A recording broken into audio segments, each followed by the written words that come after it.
Greetings, children, and welcome to my chamber.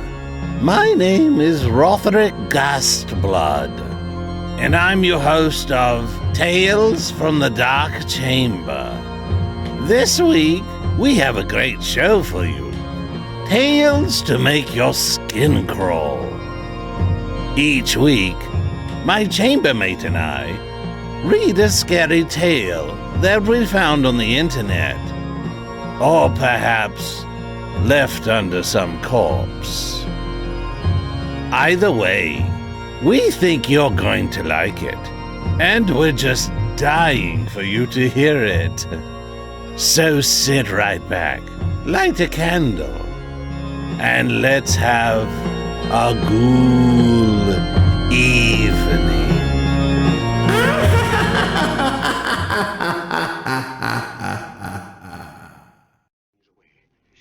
Only for the night. You cannot stay here another hour. In a room beneath the chapel, I found the bodies of freshly murdered men. Never has this happened before.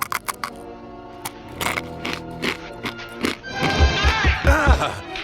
Holy smokes! What the? Okay, I'm coming. Hang on.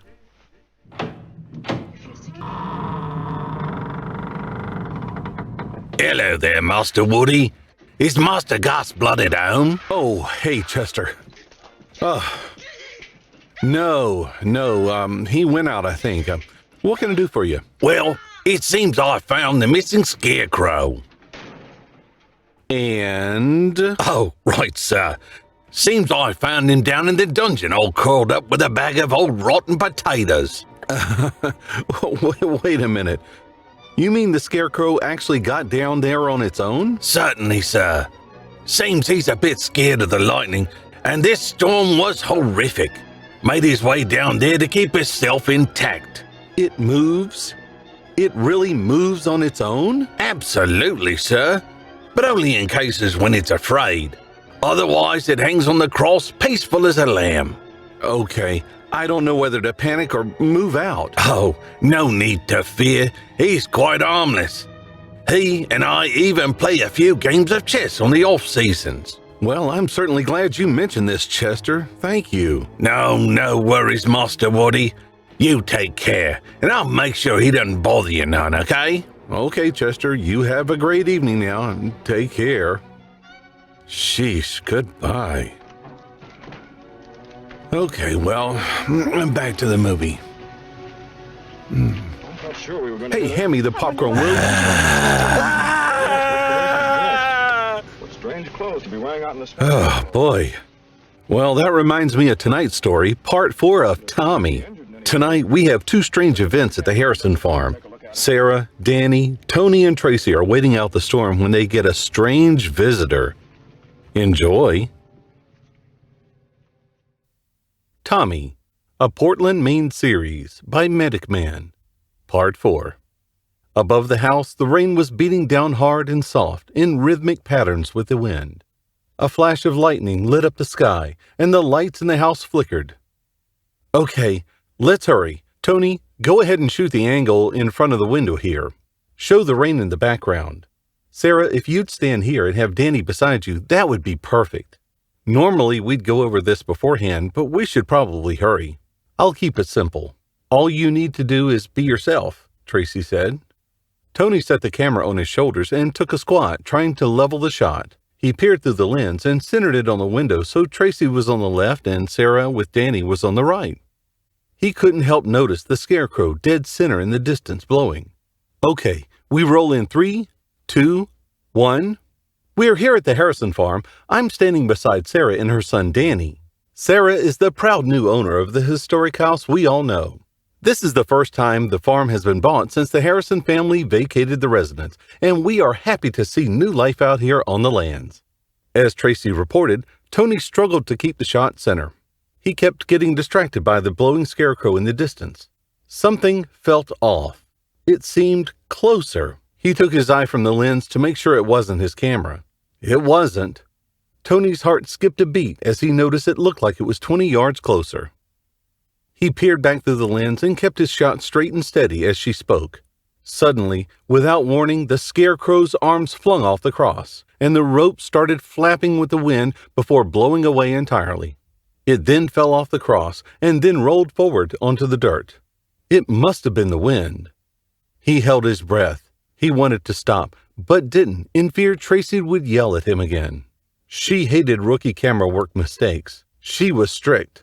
Suddenly, the scarecrow stood up straight in the rain, the burlap sack blowing hard to the left but still remaining intact on its head. It cocked its head and reached out towards them with both arms straight, as if it were trying to grab them from where it stood.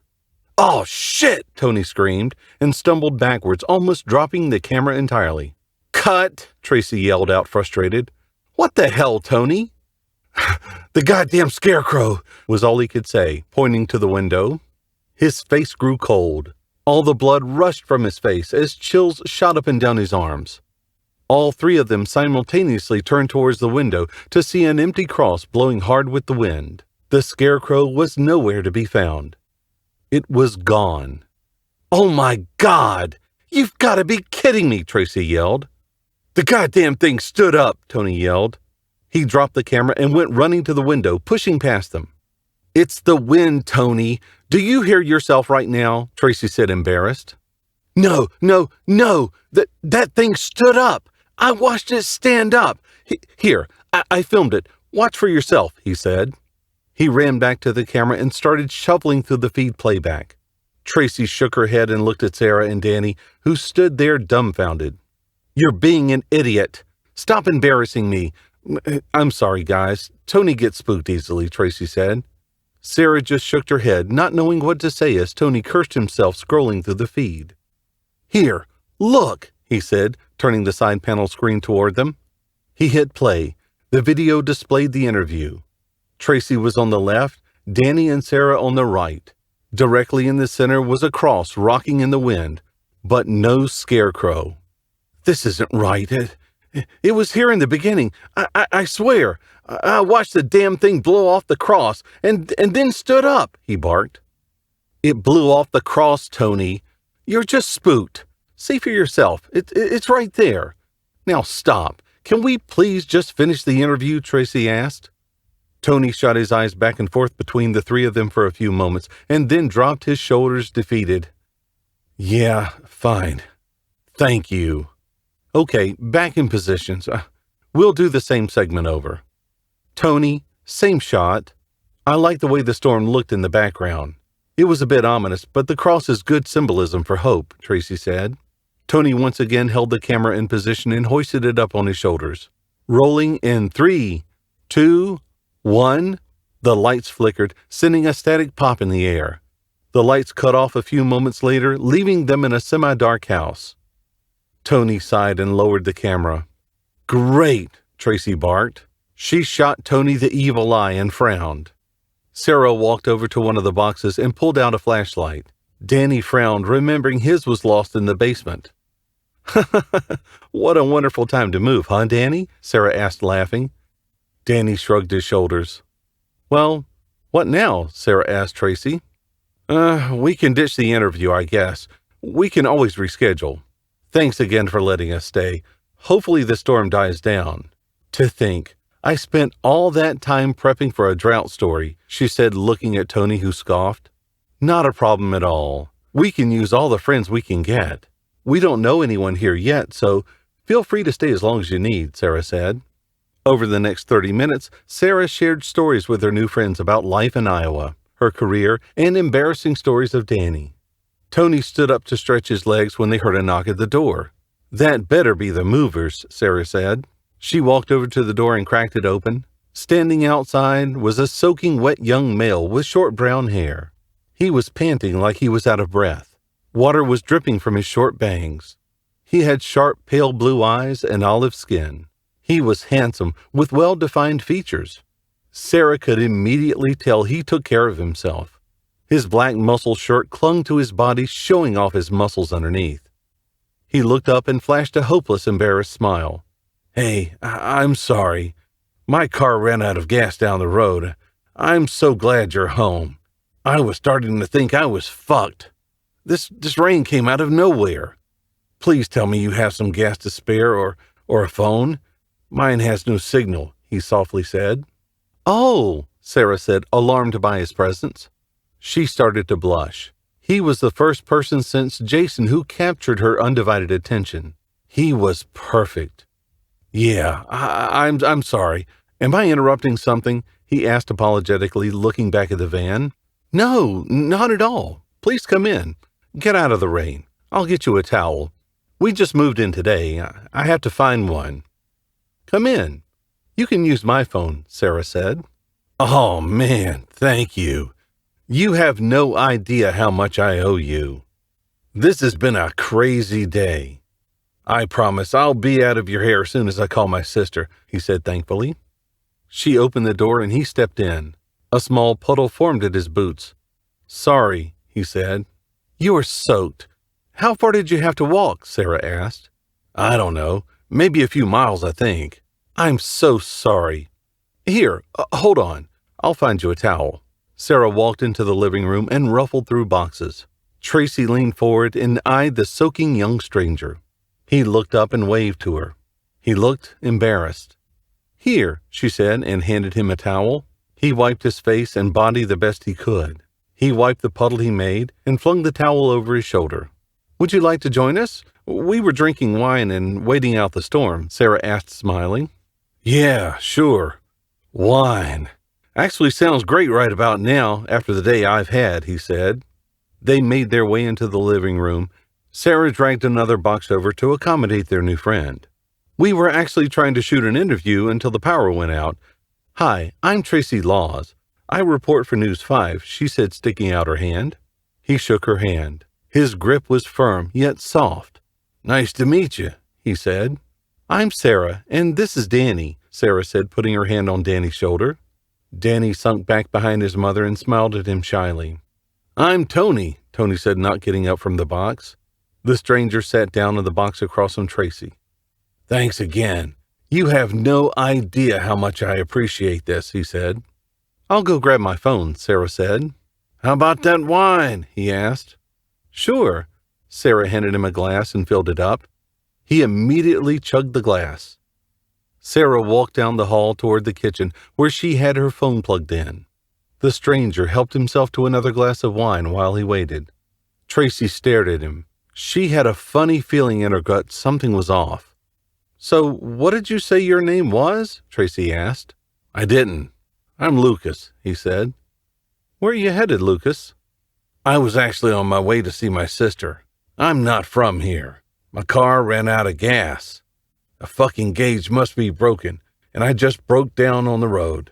Then it started pouring," he said. "So you just decided to walk in the rain for a few miles in an unfamiliar place, hoping to find help? Why not just call your sister?" she asked. "What's with all the questions, detective? Give the man a break," Tony chimed in, laughing. "No, it's okay. I get it. I'd be suspicious too," Lucas said, laughing. He poured himself a third glass and chugged it. "My phone's dead. Honestly, storms freaked me out. I just couldn't sit there. I figured somebody could help. I was lucky to have found you guys. There's nobody for miles out here," Lucas said. "Yeah, lucky," Tracy said, suspicious. "Well, I'm tired of seeing all this wine. How about a real man's drink, huh, Lucas?" Tony said, holding up a silver flask of bourbon. "Don't mind if I do, partner," Lucas said, laughing. Tony handed him the flask, and he took several long gulps before handing it back to Tony. "Whoa, easy there, cowboy. This is some strong stuff," he said, laughing. Sure. If you're a pussy," Lucas replied with a smile.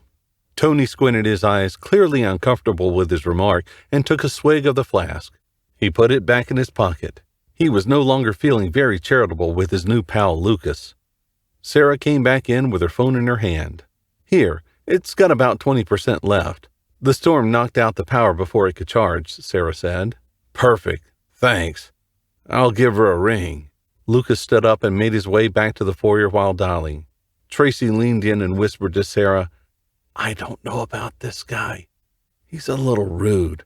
I'm not so sure I buy his story, she said softly. What do you mean? He's very polite, she said confused. I don't think I like him, Sarah. We don't know him, Tracy said. He's a drunk, Tony said, crossing his arms. Only a drunk can chug that stuff, he said, looking at Tracy. Danny looked at his mom.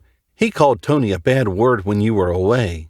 Okay, he won't stay, Sarah said confused.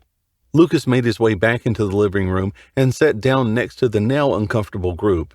He held the phone in his hand and tapped it in his palm gently. So, Danny, how old are you, buddy? He asked. Danny looked at his mom, then back at Lucas. He felt uneasy. I'm 9, he said softly. 9? Wow. You look older. You kissed a girl yet? So what's the word with your sister? Tracy interrupted. She didn't answer. I'll call back in a few minutes. She can be a little slow sometimes, he said. Yeah, siblings can be annoying sometimes, Sarah said, giggling lightly, trying to break the awkwardness in the group. Lucas just fixed his stare at Tracy.